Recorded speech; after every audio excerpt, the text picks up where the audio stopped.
Today's intro will have the glorious theme song instead of the Somebody Kill Me theme song from The Wedding Singer. Now that's what I call progress. Okay, no one's in the mood after the 0-0. Fair enough. Glorious. No, I won't give in till I'm victorious. Hello everyone, this is CJ Novo 992 and today we are back with another brand new video. Today's video we're here to discuss a thrilling and enthralling box office performance from the Glasgow Rangers. Now, only kidding, it finished 0-0 and only really played for the last 15 minutes. But before we go any further on with today's video, if you are new around here or maybe you are and you just regularly tune in but haven't hit that subscribe button yet, please consider doing so and help us, the nation, on our charge towards 55. Okay, now back to the football then, shall we? I think everyone was going into this game again with those high expectations, especially after what Gerrard talked about in the press conference with players chapping at the door all week, the intensity that was in training. Everyone wanted to be a part of this game. So I think as fans we've got the right to feel disappointed if that's how we feel after only watching us play for about 12 minutes. But at the end of the day, we got the job done. We kept another clean sheet and we're through to the next round. That was the biggest thing that mattered, getting by what was a tricky opposition, especially at their part, because we saw how they play.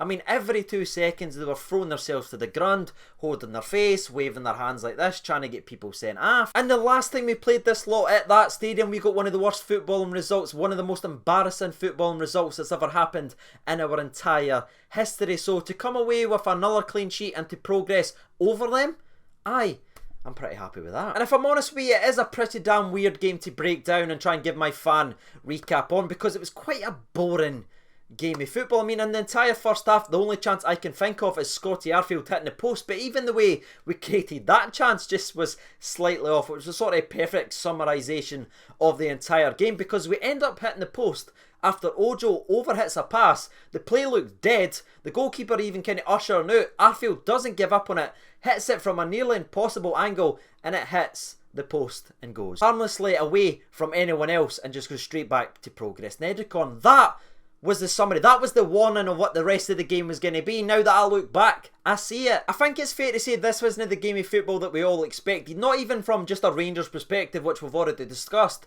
but on the Progres Niederkorn side, because they were 2-0 down. They needed to score 2 goals, and we saw how they played at Ibrox, sitting everyone back and trying to catch us on the counters. We thought they'd be a wee bit more adventurous and try and go forward and try and grab those goals and put pressure on, but in fact, they kind of flipped it in the opposite way and sat even further back, which I think confused not only us, but the Rangers players playing on the park, because it was almost like they were just hitting passes like, this isn't what we practiced for. But for actually being fair, it kind of worked pretty well for Progres Niederkorn, sitting with 11 men behind the ball, digging in deep, playing anti-football, negative tactics, and then trying to catch us on the counter worked once again. And I'm pretty sure they'll be feeling a wee bit frustrated and annoyed at themselves, because they created a couple of opportunities where on another day, if they were more clinical, they'd have scored a couple of goals against us and they would be the ones that was gone through, no us. Now, I know a lot of people are annoyed by the way that Progres Niederkorn set up and played the game of football, but we need to realise, and more importantly, these players need to realise that that's what it's going to be like all season long when you're playing against these teams sitting with 10 men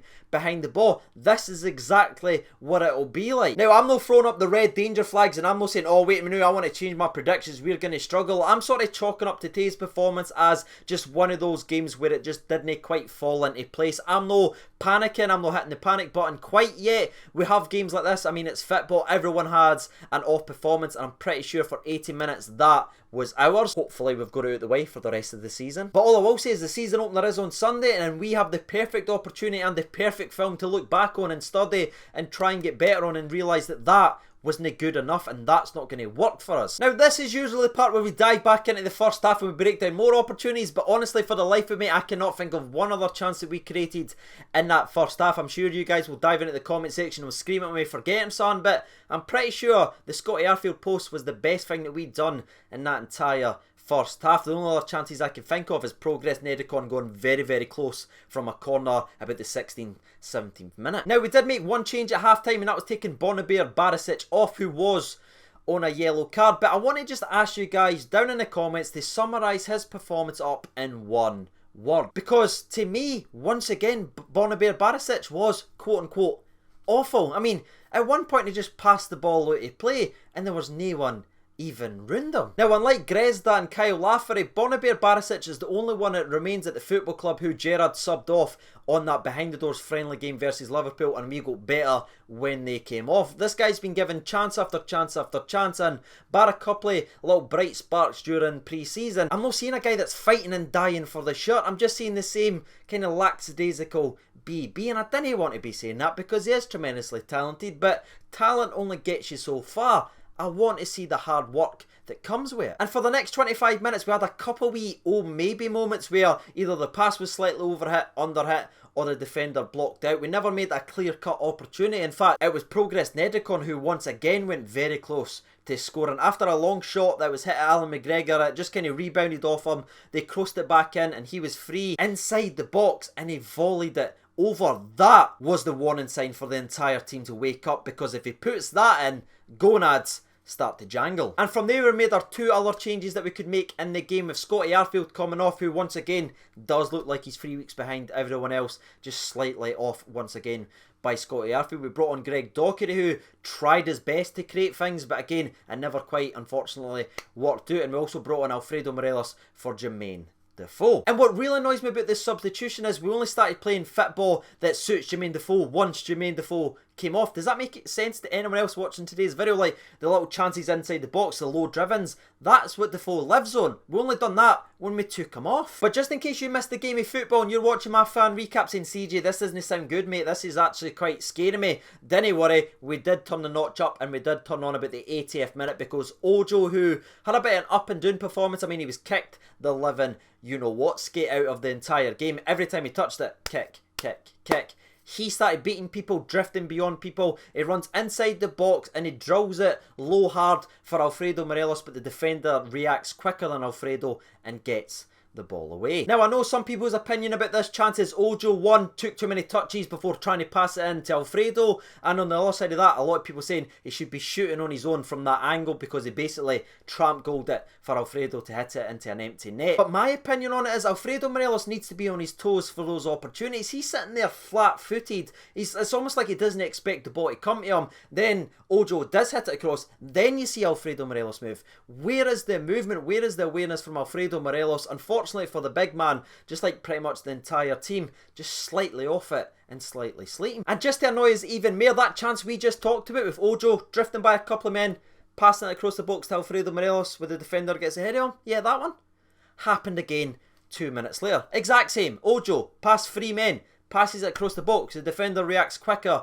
to Alfredo Morelos once again. And it was at that moment, around about the 86th minute, that I just sat back and I accepted my fate and I went, right, it's one of these performances where nothing goes right for us. And with that being said, that's us going to be done and dusted with the fan recap side of the game. Now, if I've missed a moment or that, dive in at the comments and let me know. But to me, looking at that 90 odd minutes that was eventually played, the one player that looked like he was at it even a little bit, beside Ojo for the last 15 minutes, was once again Joe Aribo. Now, I didn't do a man of the match poll tonight because I just thought the rest of the team was slightly iffy and off, but for me, Joe Aribo throughout the entire minutes at least tried every single time he got the ball to drive us forward, and you could see him even having a word and just going like that with his hands because he wanted people to go at it and wake up. So for me, Joe Aribo was my Rangers man of the match. And yeah, that's me all done and dusted with today's video. Hopefully I'm not coming across as too doom and gloom and too overly negative about this result. I'm just sort of chalking this off, if I'm honest with you,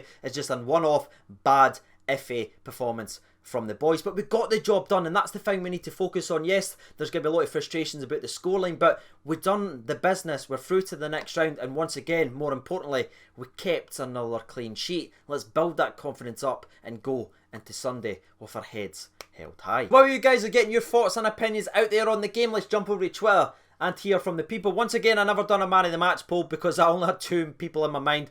Alan McGregor, who made a couple of good saves, and Joe Aribo, who we've already spoken about. So, starting with the very first person that comes in from Ewan McKenzie, says, "No gonna lie, fell asleep on 60 minutes and woke up at 75, but job done. Boring though, but through to Denmark we go."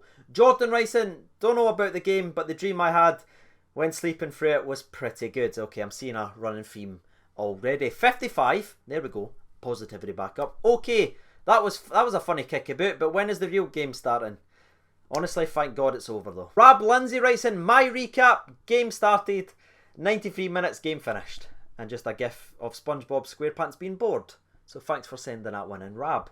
Scott Mevin, sorry if I'm mispronouncing that, buddy, went, too many passes behind players and checking back, lack of urgency, progress, OTT play acting, diving and cynical fouls. Yeah, it really did kill any momentum that we did try to build. Sam writes in, not exciting to watch, overreaction as usual, but we're through to the next round, we move on. Liam Christie writes in, clean sheet, we got the job done, through to the next round, and we now focus on Kilmarnock. That's it, Liam. Up here, son. Nice. Hey, it's Gary writes in, worst game in a long time, no one played well, the team tonight couldn't score on a brothel with a fistful of tenors, and that's even with Shagger being there. And the last 2 or 3 that we'll read out, the first one comes in from Spencer McLean, and here he said, not worried, some days you just don't convert your chances, and it was one of those days. Moving forward, 55 is coming. Now that's what I tried to say throughout the entire fan recap. Don't know if I did, but Spencer, what you said there, that's what I tried to say. John Sharp just puts loads of Zs. Once again, another man sleeping. And the last one we'll read out comes from Ross Henderson, and he writes in, poor performance against a side with 11 men behind the ball, which will happen a lot in the league. Arabo and Kamara are great. Halliday is better than Barisic. We need to be direct against teams like this. So there it is, ladies and gentlemen, boys and girls. You've heard from the people. You've heard from myself. If you haven't done so already, you know what to do by now. Now I need to take a brief moment just to thank the absolute legends on the Patreons account. I cannot thank you guys enough for your ongoing support on the channel. If you would like to support the channel, the link for that is down there in the description below. And as always, I've been CJ Novo 992. Thank you so much for watching, and bye.